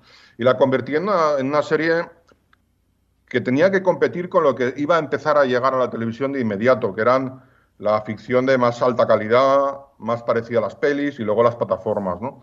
Y fue una lucha, porque digamos que había gente en el equipo que me seguía y gente que no. Los actores lo mismo, algunos me seguían y otros no, pero la verdad, Miguel Ángel, el productor, me apoyó mucho, sobre todo me apoyaron los datos, porque los capítulos fueron muy bien de audiencia. Y entonces me dieron un poco la mano de actualizar la serie, ¿no? Y me dieron el juguete y yo lo cogí con mucho respeto. O sea, Cuéntame es un serial, un serial es cultura popular pura, es una cosa que viene desde la radio mucho antes de la República en España, es una historia, una serie semanal y me lo pasé muy bien. La verdad es que he estado 10 años, he hecho el último capítulo todavía de esta temporada, o sea que todavía estoy oficialmente. Y bueno, he aprendido mucho. Básicamente, el resumen es que he aprendido, este oficio de rodar se aprende mucho rodando, no hablando de rodajes, sino rodando. Y la verdad es que he aprendido muchísimo porque rodar 7, 6 secuencias cada día a un nivel de prime time es una locura. Y cuando llevas 10 años haciéndolo, pues la verdad es que es una escuela increíble. Y que me ha aportado eso, me ha aportado el oficio puramente. Yo me lo he tomado como un profesional siempre y he intentado además que fuera honesto con la manera que tengo yo de entender la ficción. Es decir, que fuera ficción de calidad y que el tratamiento de los temas fuera como yo creía que tenía que ser. He tenido muchos rifirrafes con los guionistas por esto. Y he hecho cosas, por ejemplo, a mí me tocó La Movida, en Cuéntame, todo el tal. He hecho cosas que me han destacado muchos periodistas, que es no apostar por la música que conocía todo el mundo española. O sea, no apostar por Mecano ni por, ¿sabes? Por lo de siempre, ¿no? He apostado en todos los capítulos que he hecho de Cuéntame por que la gente joven descubriera el inmenso talento que había en la música española entonces, ¿no? Entonces, desde Los Pistones, este último capítulo mío acaba con un temazo de Los Enemigos, en que he tenido miles de mensajes diciendo quién son los enemigos de chicos de 20 años, ¿no? Y ese tipo de cosas me han dado muchas satisfacciones, ¿verdad? Que en ese sentido he sido feliz en Cuéntame porque no me he abandonado del todo a mí mismo, vaya. Bueno, pues después de esta experiencia con Cuéntame, después volvemos al pasado y estamos ante otra de tus grandes películas que es muy importante, como es El Gran Vázquez, la vida de Vázquez, con un increíble Santiago Segura, para mí la mejor interpretación de su carrera, y un poco cómo llegas a una película importante que, como tú has dicho, compitió nada menos que en el Festival de San Sebastián y que es una de tus grandes obras. Quizá porque es una de tus grandes obras porque también hablas del mundo del cómic del que tú venías. La verdad, ¿cómo surge? Llevaba años queriendo hacer esta película porque tengo como cuadernitos con notas, ¿no? De historias siempre y tal, pero en el mundo del cómic, cuando te dedicas al mundo del cómic, yo me dediqué muchos años, siempre en cualquier reunión se acaba hablando de Vázquez. Es decir, en un postre, de una comida, en una entrega de premios y tal, siempre, oye, cuenta, hostia, me han contado la última de Vázquez que no sabía que hizo. ¿No? Y entonces, es como omnipresente, ¿no? Porque eso, y yo con este aura que con los años aún mantenía, y luego sobre todo que le conocí, o sea, que yo, quiero decir, cuando yo estuve en Makoki, me apadrinó un poco, ¿no? Que de hecho él quería que me enrollara con su hija, porque decía que yo tenía futuro. Y, y quiero decir que yo le adoraba, o sea, era como para mí un maestro y un mito. Entonces, con todas estas libretillas, y que además Santiago Segura me decía, tío, ¿cuándo hacemos la película de Vázquez? O sea, déjate de tonterías, ¿cuándo hacemos la película de Vázquez? Y yo decía, bueno, vale. Entonces, para mí, el guión fue el más fácil de mi vida, porque me senté en una mesa, y es como si me lo dictaran. Vaya, o sea, podía haber hecho 3 películas, podía haber seguido escribiendo historias sobre Vázquez, porque lo conocía tanto, había oído hablar tanto sobre él, era un personaje tan querido y tan mitificado para mí. Y luego, sobre todo, pensé que era la única oportunidad posible de hablar del mundo de los cómics en el cine. O sea, porque no tiene nada que ver una adaptación de un personaje, que para mí es una cosa muy peligrosa y que a los muy fans del cine no tiene por qué recompensarles mucho. Sin embargo, esta historia es sobre sobre dibujantes de cómic y sus vidas, ¿no? Que era un poco un tema que me apasionaba, porque hay cómics míticos sobre eso, sobre, por ejemplo, Los Profesionales, es un cómic mítico en el que me inspiré mucho para hacer la peli, de Carlos Jiménez, sobre el mundo de los profesionales del cómic. Por todas esas cosas, me recuerdo que me senté y dije, no sé, tuve como un rollo de decir, ha llegado el momento y hay que hacer esta película, ¿no? Entonces, Santiago no me hubiera permitido que la rodara con nadie más de protagonista porque me hubiera matado, porque es que él se moría por hacerlo. Y tengo que decir que yo no lo tenía nada claro, ¿eh? O sea, que para mí fue... Él lo sabe, además. Él sabe que hubo un día en la primera prueba de vestuario en que ahí lo vi, que fue un momento en el que le ponen la peluca, el traje, el polo, él odia el tabaco, Santiago, él coge un cigarro, se pone a fumar, salgo con él a la calle y le empieza a pedir dinero a gente del equipo prometiendo que se lo iba a devolver. Y en ese momento dije, hijo de puta, es Vázquez, ¿no? Y en ese momento me enamoré de Santiago, me convenció, y ahí hasta el final del rodaje, que fue maravilloso con él. Y la verdad es que es una peli tan sincera sobre todo lo que me gusta, es decir, el personaje, el mundo que refleja, el código moral, los valores, es un poco lo que yo entiendo sobre las personas y la vida, ¿no? O sea, que en ese sentido soy un autor muy satisfecho después del Gran Vázquez. Lo iba a comentar, pero ya te has adelantado, pero sigamos un poco porque obviamente tu trabajo es fundamental, la producción, todo el cariño de los cómics, pero sí que es una película donde el actor protagonista es muy decisivo y que Santiago Segura esté muy bien es importante. Ya has dicho que no te imaginabas en principio Santiago Segura como Vázquez, incluso muchos cuando se anunció la película les extrañaba un poco que fuera Santiago Segura, pero ¿cómo te imaginabas a Vázquez antes de que entrara Santiago Segura en la... Mira, una cosa que tenía muy claro en la peli era que iba a retratar... el mejor homenaje para Vázquez era no retratarlo en su decadencia. Era una persona obesa, sin pelo, con manchas de yogur en las camisetas, o sea, no, para nada era apetecible ver eso 2 horas en pantalla porque realmente era un desastre. Sin embargo, muy poca gente conocía y conoce a las imágenes de Vázquez en su época bluguera, de la época de oro, ¿no?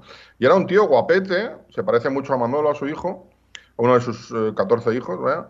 El que me ayudó en la película, vaya, básicamente, que es un chaval estupendo. Y era una imagen muy diferente, era un tío, ya te digo, un porte espléndido, ¿no? Y entonces, nada, tuvimos que caracterizar, a Santiago le encanta caracterizarse, y tuvimos la suerte de tener al mejor caracterizador español, que es Pepe Quetglas, que ha estado en mi última peli también, que es una maravilla, que es el maestro. Entonces él consiguió convertirlo, ¿no?, también en Vázquez de una manera natural, o sea, que no se viera el cartón piedra, ¿no? Pero ya te digo, yo quería ese Vázquez, no el que recordaba el mundillo del cómic, el último, sino el de la época de Bruguera, la época de esplendor, ¿no? O sea, los años 50 a principios de los 60. Y no sé si recuerdas cómo fue el paso en San Sebastián, porque claro, que una comedia así española estuviera en San Sebastián, no sé si miraron con un cierto recelo, que os miraban con una cierta superioridad de miras o al revés. Te puedo mandar una foto maravillosa. Fue cuando una película en el Cursal va bien, haces la bajada de escaleras, que es es un honor siempre y tal, y estaba todo el cine aplaudiendo con una sonrisa de boca a boca, pero no solo el cine, sino que en la bajada de escalera miraba y estaba Bruno Ganz, estaba John Malkovich, ¿sabes? Y entonces, pues para mí ese es el mayor premio, es decir, fue maravilloso, o sea, que ver que al mundo del cine europeo que estaba allí había pasado lo primero un rato divertidísimo, y luego por la tarde, no, perdón, ese es el pase de la noche, pero por la tarde siempre recuerdo que estaba poniendo el sonido, o sea, mirando, este Cursal tiene una resonancia un poco peculiar, y estaba haciendo pruebas de sonido. Y justo en ese momento acababa de ver la crítica a la película. Entonces, me acordaré toda la vida la chica de prensa entrando a la carrera y diciendo: a Bollero le ha gustado, a Bollero le ha gustado. Es como totalmente berlangueada esta imagen, ¿no? Y entonces a Bollero le encantó, o sea, hizo una crítica elogiosa, poniéndola como ejemplo de lo que él creía que tenía que ser el cine español. Es decir, que fue maravillosa. Estuvo ahí el grandísimo Alex Angulo con nosotros, que es para mí otra de las piezas claves de la peli.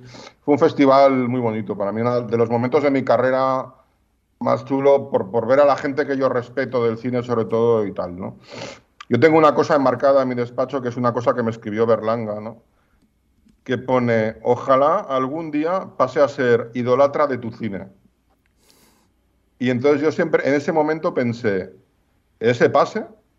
yo creo que a Luis le hubiera gustado esta película, ¿sabes? Sí. Y entonces, eso para mí es como el top, ¿no? O sea, como decir, estaba seguro de que por fin había hecho una peli que a Berlanga le hubiera gustado, ¿no? Y para mí eso es el no va más, ¿eh? En el cine español para mí no se puede pedir más. Bueno, yo creo que a Berlanga le hubiera gustado El Gran Vázquez y otras, porque yo creo que es un director muy berlanguiano. Yo creo que Platillos, que estuvo Sí, a sin punto, duda. pero que no la llegó a ver. No sé si hubiera entendido todo este mundo de los marcianos, pero yo creo que también, sí, yo creo Yo creo que se sí. hubiera enamorado de los personajes de Ángel de Andrés y Jordi Vilches, sin ninguna duda. Diría, me hubiera gustado tenerlos en Plácido o en cualquiera de mis películas. No tengo ninguna duda, porque yo creo que tienes una tradición muy española en la construcción de personajes, muy berlanguiana. Es lo que humildemente he querido pretender siempre, que es mirar al cine grande que se ha hecho aquí, ¿no? Que para mí imitar modelos del otro lado del mar y todo esto es una cosa que no es demasiado aconsejable. Y hay un cine español maravilloso, o sea, y yo es el que he mirado, ¿no? O sea, para mí Plácido o El Verdugo son dos de las 5 mejores películas de cine español, es decir, que son películas que cualquier cinematografía del mundo querría tener porque son maravillosas, ¿no? Y sobre todo comedia, ¿no? La comedia, ¿no? Una comedia española en los años 50 que venía muy influenciada por la nueva comedia italiana de Dino Ricci, Monicelli, etcétera. Y el propio Berlanga me lo reconoció muchas veces, que esas películas en un ciclo que se hizo en Madrid les marcaron tanto que se volvieron locos, ¿no? De repente hicieron El Pisito, o sea, todo ese tipo de cine nace ahí, ¿no? O sea, con esa influencia, pero yo creo que incluso mejorado, ¿no? O sea, es decir, que le pusimos esta parte de humor negro, pesado, Sí. español, ¿sabes? Que hace que esas películas sean todavía mejores que las italianas, ¿no? O sea, que ya te digo, tengo, como puedes ver, auténtica veneración por este cine. Y yo creo que eso se transmite en tu cine. Yo creo que está clarísimo que está. No solo en Platillos, yo creo que está en toda tu obra. Más en Platillos que en otras películas, pero está. Vamos a llegar ya a la recta final de tu carrera, pero es que hemos hablado de literatura y sí que lo he nombrado, pero me gustaría pararme un poco cuando publicas Making Of, creo que es en 2008, ¿no? Que es la ficción de Atolladero. Y no sé si lo haces como una especie de terapia. Ya han pasado, pues, 11 años, ¿no? 11 años, 10 años, 12 años de que has acabado el rodaje. Bueno, 13 años en realidad. y no sé si una vez que ha pasado he dicho, ya me puedo enfrentar con mis demonios. Te voy a contar la verdad, o sea, lo que sentí, ¿no? O sea, que lo tengo muy claro, además, porque me acuerdo perfectamente. O sea, yo, de todos estos años que hice otras películas, otras cosas, todo el mundo al final me preguntaba, bueno, cuéntame algo de Atolladero. O sea, realmente fue tan horrible. Y yo me negaba, te juro, a hablar de Atolladero porque lo pasaba muy mal. Es decir, me removía algo tan dentro por todas las desgracias que habían pasado, que tal. Pero es verdad que te disparó un cazabombardero, un misil, es verdad que se murió este, es verdad que... Y al final, un día, en este momento de felicidad que tenía en esta época y tal, me empecé a reír de todo esto. O sea, empecé como a verle el lado divertido. O sea, como decir, como un chico de 25... O sea, me quité este cuchillo que me pusieron en la mano como si hubiera matado a alguien, por fin me lo quité de la mano, ¿sabes? Y lo tiré. Me lavé las manos y pensé, ¿cómo un tío de barrio de 25 años pudo hacer una locura tan increíble, ¿no? Que es porque no tenía un duro, yo ni conocía a nadie. Entonces, ¿qué tipo de personaje era yo, no? Y entonces empecé a reírme de todo y con esta mirada cómica creé Making of, ¿no? Que es un libro sobre el desastre, ¿no? Es un libro sobre esta imagen del cine que tiene todo el mundo desde fuera del cine, pero que de repente cuando entras y ves lo que es, pues realmente te cambia, se puede morir el sueño y convertirse en una cosa muy diferente, ¿no? Entonces, básicamente, el libro arranca cuando empiezo a reírme de las anécdotas de Atolladero, que tardé muchos años en empezar a reírme, ¿eh? O sea, porque me marcaron mucho la vida, me ensombrecieron mucho el carácter y me generaban mucha tristeza. Lo decides ficcionar en vez de hacer un diario de rodaje a lo tipo Werner Herzog, simplemente por, como tú dices, tú escribes, salvaguardar la intimidad de la gente. O no sé si no estabas tan preparado para hacer un diario de rodaje crudo y por eso que hiciste la pátina de la ficción. No, porque quería hacer una novela con puntos de vista, con personajes, con mi mirada sobre muchas cosas. Y sobre todo incluir el humor, como te he dicho, ¿no? O sea, podría ser una peli de Berlanga perfectamente. O sea, es como esto que estamos hablando, ¿no? Y esto lo hubiera conseguido en una novela. En un diario de rodaje, no. O sea, no. Yo creo que los personajes tienen vida en la novela esta pequeñita. Tienen vida en los capítulos y aprendes a quererlos, a odiarlos, a tal, ¿no? O sea, me costó alguna enemistad la novela, o sea, me costó alguna enemistad porque sí que es verdad que algún demente publicó en internet una lista de los pseudónimos y los nombres reales de todos los personajes. Y entonces alguien no se lo tomó bien. Pero yo creo que alguien que no leyó el libro, porque hablo realmente con mucho cariño de todo el mundo, porque yo guardo mucho cariño de todo el mundo que estuvo allí, que llamo yo. Claro, como los combatientes del Vietnam dicen, este estuvo allí, ¿no? Pues yo con Atolladero digo, mira, este estuvo allí, ¿no? Y entonces, pues, cuando nos vemos nos solemos abrazar.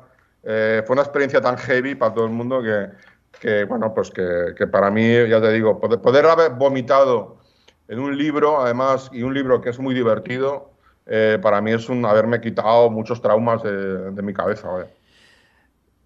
Y ya, como he dicho, estamos llegando a la recta final del programa de tu carrera, pero me gustaría pararme en esta película que me parece realmente curiosa. No es La máquina de bailar, pero El Bosque me parece como otra cosa distinta de tu filmografía. Es cine fantástico, pero tiene un cierto aire como de clasicismo, ¿no? Tiene un personaje femenino maravilloso, por cierto, maravillosa María Molins, está estupenda en la película. Y aparte del personaje femenino, tiene algo como de clasicismo, no sé, primero... Hay que decir que lo coescribes con Albert Sánchez Piñol, que es un relato suyo, y no sé qué tiene de peso Sánchez Piñol en lo que resultó del Bosque, pero me parece una película bastante a reivindicar y que a veces se pasa por encima con respecto a otras películas tuyas. Bueno, a mí estoy muy orgulloso de esta película, ¿no? O sea, a mí se me acusaba mucho en la cinematografía catalana de no haber hecho una película catalana, ¿no? Y entonces hice una película incómoda, porque no es el catalán de Barcelona, es un catalán que se habla en una zona de 4 pueblos, que es el Matarraña, un catalán muy extraño, de la Cataluña del Sur. Y sobre todo yo me había enamorado, como todo el mundo, del universo de Sánchez Piñol. Es un escritor que había hecho el libro más vendido de la historia de la literatura catalana, que es La piel fría, película por la que todos los directores que yo conocía luchaban en ese momento por hacer.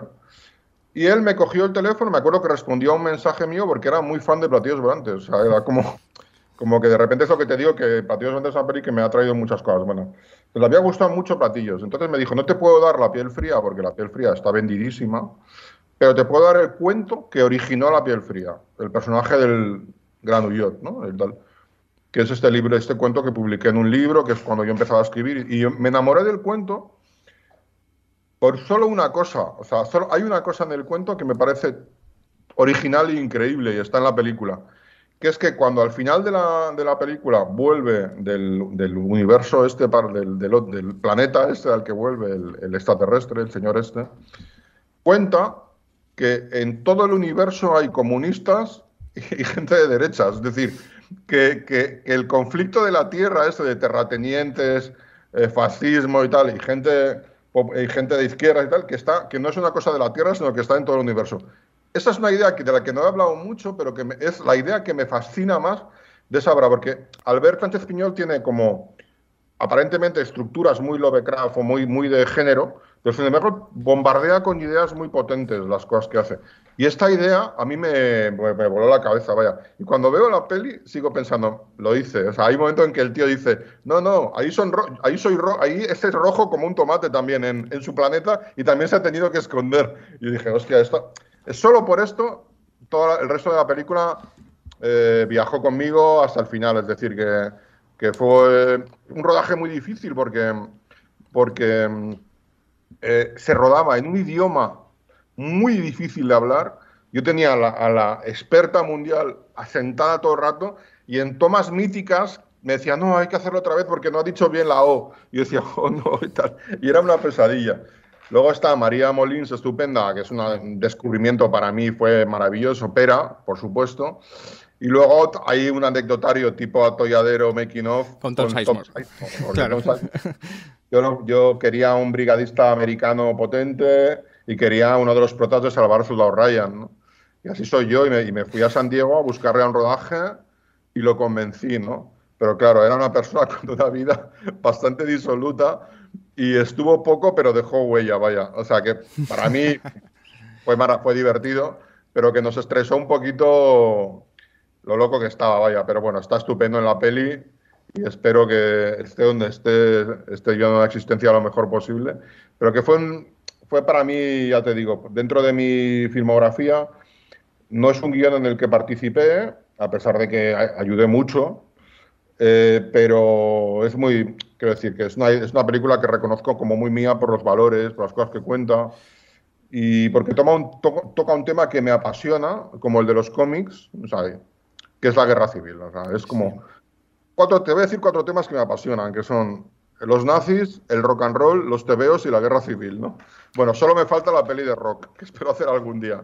Pero la guerra civil me apasiona, hasta el punto que cuando acabé la peli me metí en un grupo de recreación de la guerra civil y hasta ahora, o sea, cada año nos juntamos 3 o 4 veces a reivindicar el bando republicano en un batallón o sea, que quiero decir que he seguido muy metido ahí y que también contar un punto de vista de la guerra civil como el que tenía Piñol, que era muy diferente, también me apetecía mucho bucear ahí, ¿sabes? Porque yo creo que es un conflicto tan importante en nuestra historia que cualquier cineasta o novelista español, por lo menos una vez en su carrera, tiene que enfrentarse a él, ¿no? Y yo ya lo he hecho, de alguna manera, y me he quitado esa carga de encima, ¿no? O sea, por ejemplo, Berlanga tiene para mí una de las mejores películas de la Guerra Civil, que es La Vaquilla, y lo hizo, ¿no? Pero para mí cualquier serio tiene que tener su película de la guerra civil porque creo que es una cosa importantísima para entender nuestra sociedad, vaya. Y hay que recordarle a la gente, aunque muchos de los que estáis oyendo lo sabréis, que no se hacen tantas películas sobre la guerra civil en el cine español, al revés, se hacen bastante pocas para lo que significó para este país.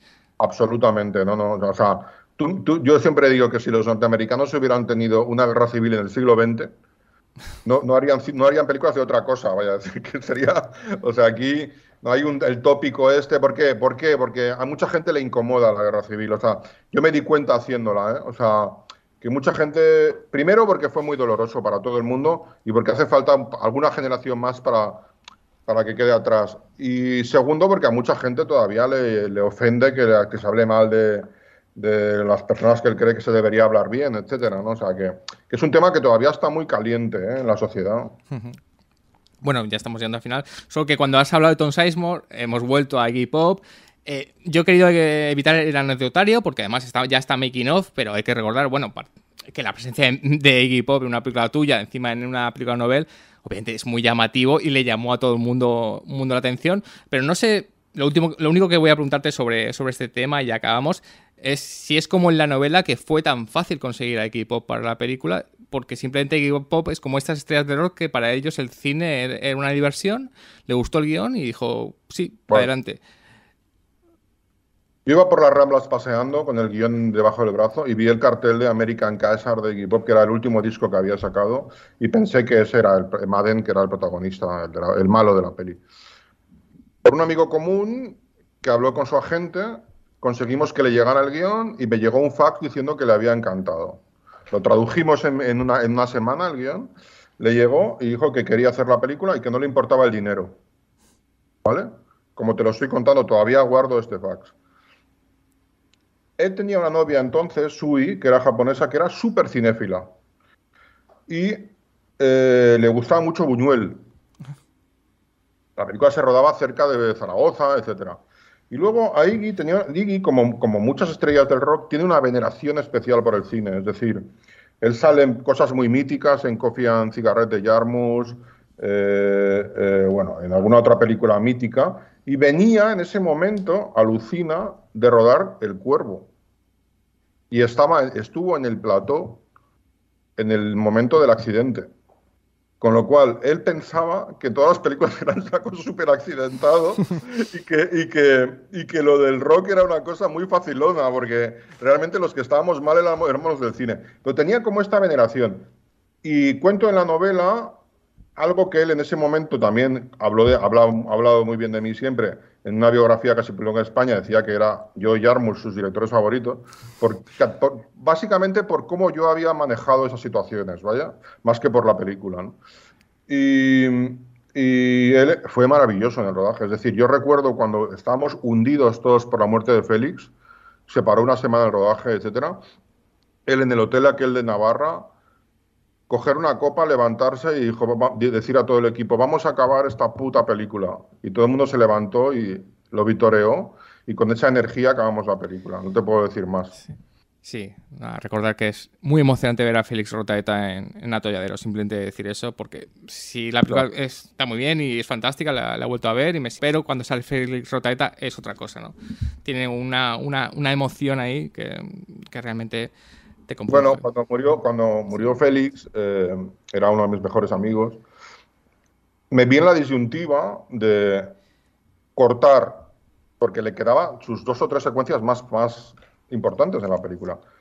Cortar su muerte, que fue como una despedida en cámara, porque él sabía que iba a morir, y tirar todo eso, ¿no? Entonces decidí que no, y decidí que en su secuencia, cuando él desconecta al juez y le... de todo lo que era más importante, fuera un doble de espaldas.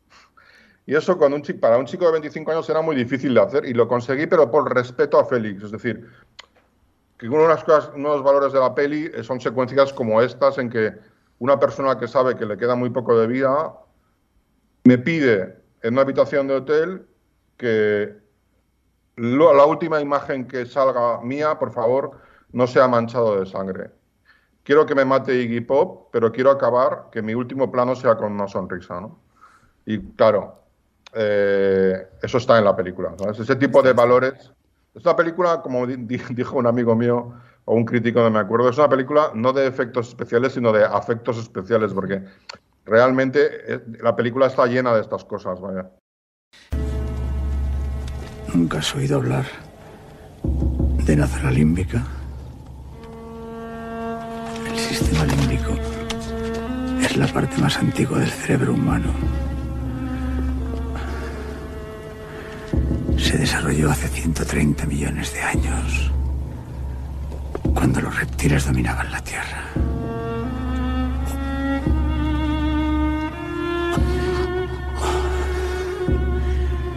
Originariamente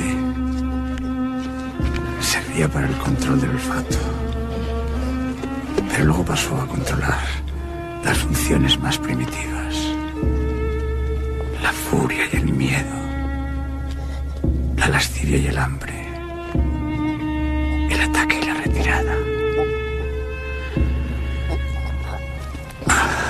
Los antiguos reptiles, como el lagarto, no tenían otra cosa que dirigir a su conducta.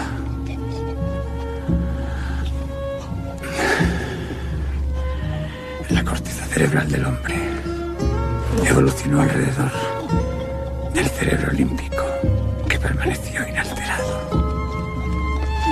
Esa corteza tuvo que aprender a vivir en equilibrio con el cerebro de reptil que llevaba dentro.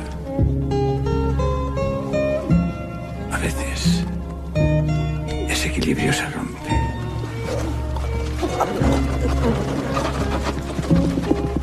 Lo que te pasa a ti, muchacho, más o menos, cuando te da un ataque, es que tu parte de reptil toma el mando de la situación intermitentemente.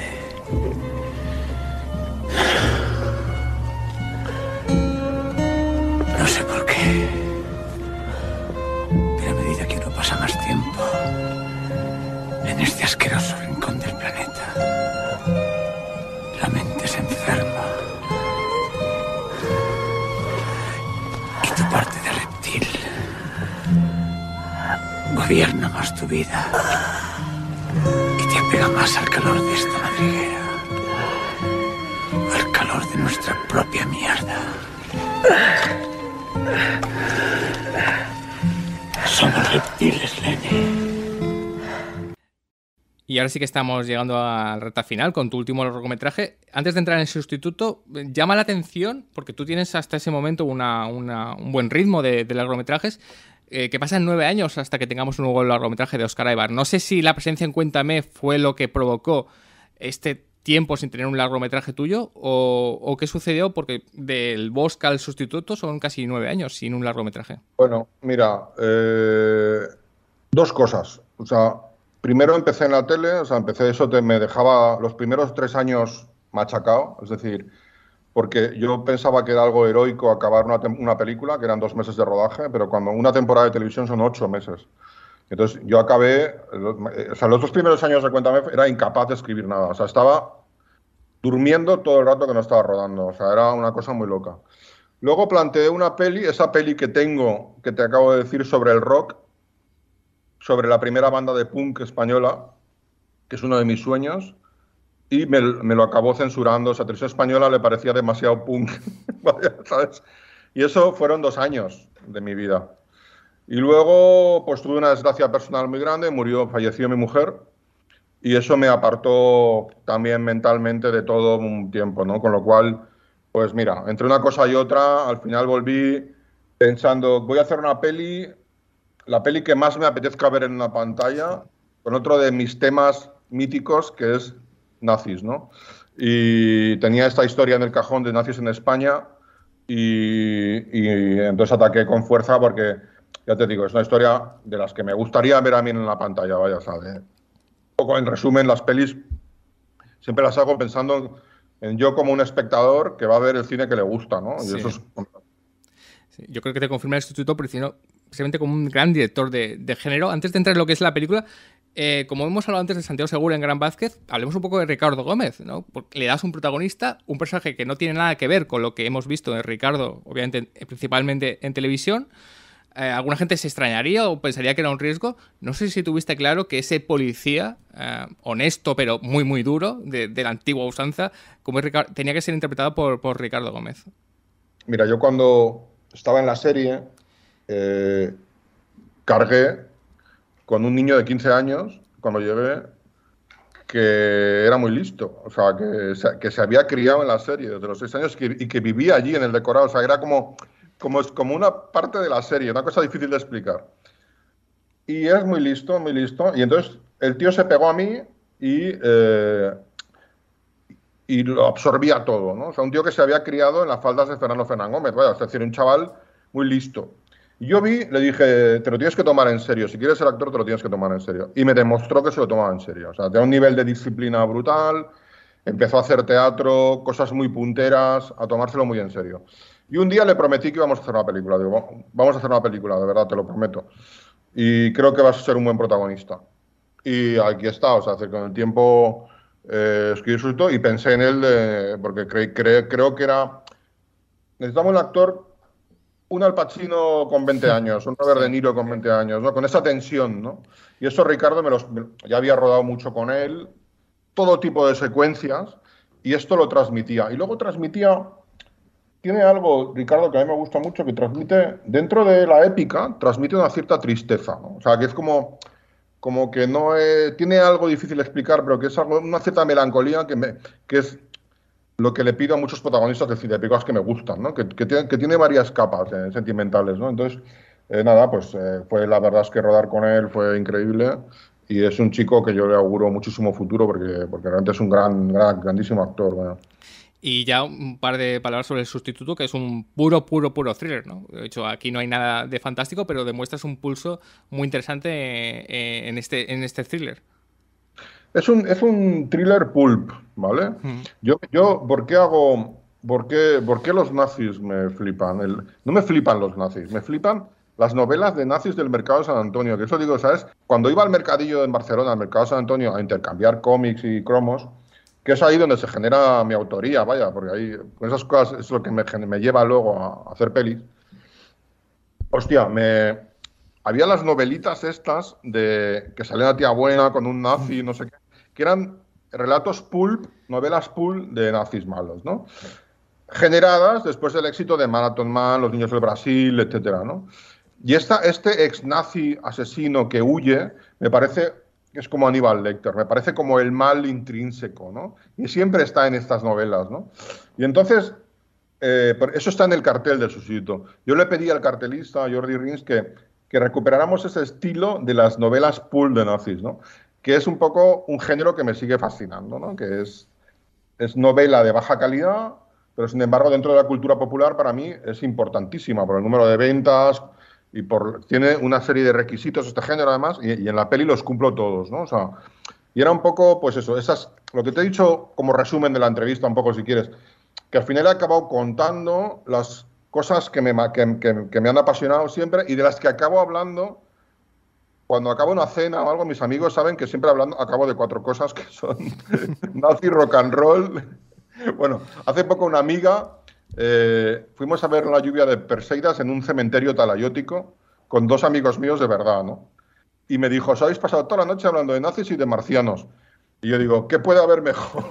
¿Sabes? O sea, que al final soy bastante predecible, ¿no? O sea, es decir, pero he tenido la suerte de hacer un cine sobre cosas que verdaderamente me apasionan, no sobre modas sociales ni sobre cosas que creo que favorecen una película para la crítica porque se está hablando mucho de ellas, ni sobre tendencias. O sea, he contado las historias que realmente me han parecido sinceras respecto a las cosas que verdaderamente me apasionan, ¿no? Y para mí eso ya es el mayor éxito, es decir, lo demás me parece secundario, vaya. Pues vamos ya a cerrar el programa, solo con un par de comentarios. Hablar un poco de lo que va a ser tu futuro, el futuro. ¿Te ves con disponibilidad de seguir levantando películas, con fuerza, con ánimo de seguir desarrollando nuevos proyectos? Hombre, si te respondiera, estoy acabado, lo voy a dejar. No. Mira, hace poco un chico que está empezando me hablaba un poco de qué había aprendido yo en la carrera esta, ¿no? Y yo le dije que había aprendido una cosa y que ojalá hubiera aprendido más joven, que todo es un estado de ánimo. Que esto que acabas de decir de cómo te sientes tú, la energía que tienes, es lo más importante. Es decir, si todo lo demás es externo y accesorio, ¿no? Es decir, sí, tengo muchas ganas de contar, tengo muchas buenas historias para contar. Vivimos, y es parte de mi edad y de mi generación, en un mundo que cada vez entiendo menos, pero sigo teniendo esas ganas. O sea, que sí, estoy en 2 guiones ahora, uno de comedia para una peli bastante berlanguiana y un proyecto de serie que, bueno, espero acabar algún día poderlo vender, pero estoy ahí, estoy con ganas y intentando que haya alguna peli más en mi carrera, vaya. Y antes has dicho que, antes de que empezamos a grabar, que no eres nada nostálgico, pero sí que me gustaría que hiciéramos un ejercicio de pasado, ya para cerrar el programa, desde Chihuahua y Lo que vio el jardinero, que no lo hemos comentado, que son 2 cortos de Óscar Aybar, tus 6 largometrajes. Si echas la vista atrás, ¿cómo ves tu carrera? ¿Consideras que estás orgulloso, satisfecho? ¿Crees que has tenido una mirada autoral en todas tus películas? No sé cómo te sientes cuando ves al pasado y miras tu carrera. Bueno, lo que te he dicho, en primer lugar, me siento muy, muy afortunado. Yo el año pasado estuve a punto de morir por coronavirus, ¿sabes? Estuve en la UCI entubado 15 días y cuando me despertaron me dijeron que había hecho una película. Y yo pregunté desesperadamente si era buena, como queriendo decir, si no, no me despertéis, ¿no? Y entonces luego, cuando poco a poco volví a la vida, me sentí... tengo tatuadas casi todas mis películas con un pequeño icono, ¿no? Y las enfermeras me las miraban y me decían... ¿Esto qué es? Y les contaba la película. Ah, pues la voy a ver. Ah, esta la vi, esta la pusieron en la tele, no sé qué. Y entonces me sentí muy feliz porque pensé, hostia, son mis personajes, mis muñequitos, las historias que he contado son las que me apasionan, ¿no? Y eso me hace feliz. Y luego a nivel éxito, tengo que decirte que me he sentido siempre un poco un afortunado porque he estado en primera división, es decir, soy como los Osasuna y todo ese tipo de equipos que están en primera...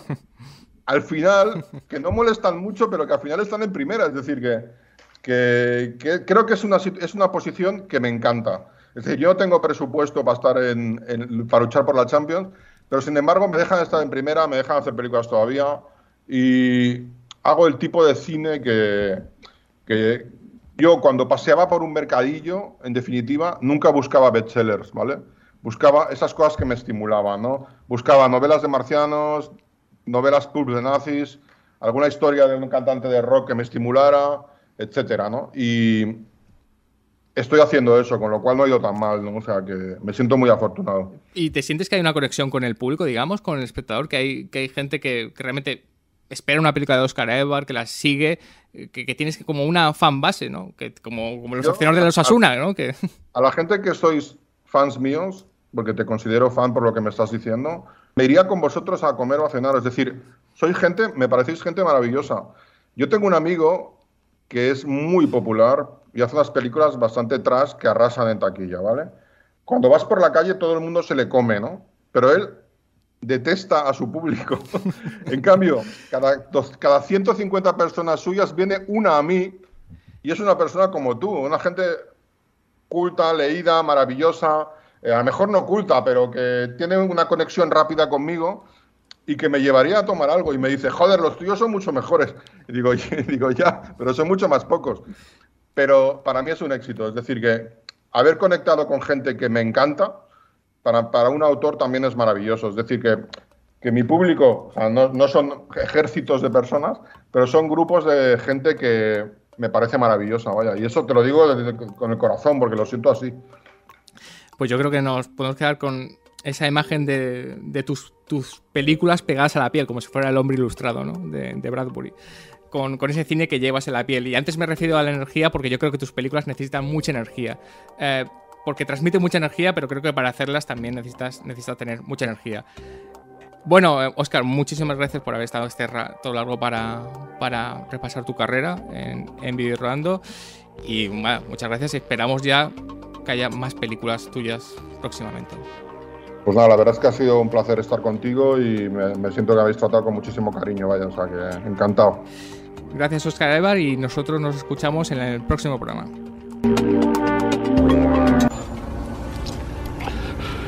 Nunca tengas una pelea limpia con nadie. Busca siempre su espalda y dispara cuando menos se lo espere. Sé siempre sincero contigo mismo, pero nunca con los demás. Si dices a la gente lo que sabes, todo el mundo sabrá lo mismo que tú. Pero tú solo sabrás lo que sabe todo el mundo. Y sobre todo, jamás tengas nada que ver con una mujer decente. Te atará algo de lo que nunca podrás liberarte.